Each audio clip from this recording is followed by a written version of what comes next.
All right, let's get to the love story here. I met a girl, and her name was Christine. And she had green hair and a nose ring and combat boots, everything I wanted in a woman in the early 90s. It was love. It was mad love. And lived with her whole 9 yards.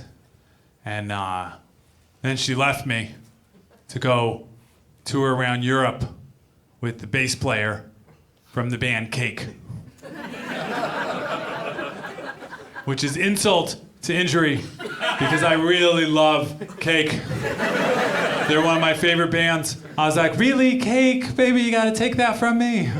Like, you couldn't have left me for the guitarist from the Deftones? I don't listen to them. Had to be Cake. At the time that this all went down, I had a job at a restaurant. It was a private club. And they paid really, really well for a bussing position, like the most money you could make bussing tables at a private club. No cash was handled in the building, tips were built in, but it was also humiliating. They made us line up for an inspection every day, and we'd have to stand there and lift our pant leg up and let them see that we had the right color socks on. If they thought we might have been sneaking a stripe or two up higher, they'd be like, lift it more. And they'd walk down the whole line, and then they would turn and they'd walk back, and we'd all have to show them that we had a white t-shirt on. And then they would walk back again, and we'd all have to show them that we had a belt on. Someone told me that at one time they would even check to make sure you were wearing underpants, but Human Resources told them that was not a good idea. So as a result, I would often skip the underpants and try to make sure they knew. Go ahead, say something.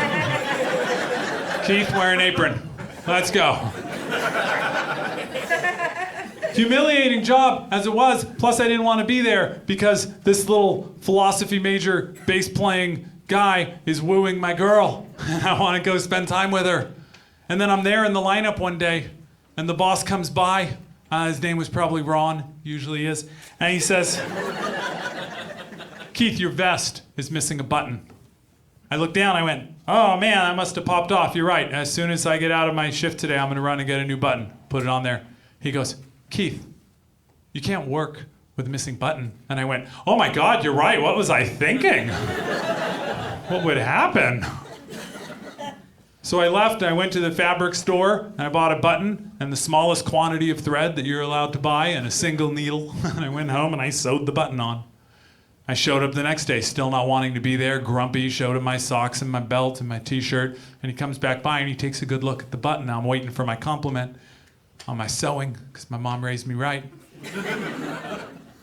And he says to me, Keith, that button doesn't match the other buttons. I said, what do you mean it doesn't match the other buttons? It's round, it's black, it's the same size. Like, well, how much is there to match?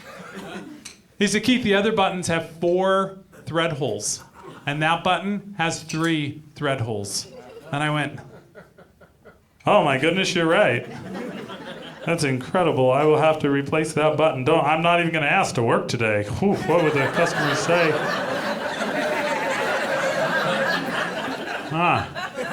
Wrong button.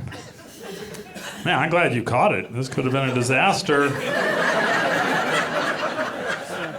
As long as we have this extra button now, you can have it if you want. Figure maybe you could choke on it. Ron says, excuse me, Keith? I said, you don't really want me to repeat that, do you?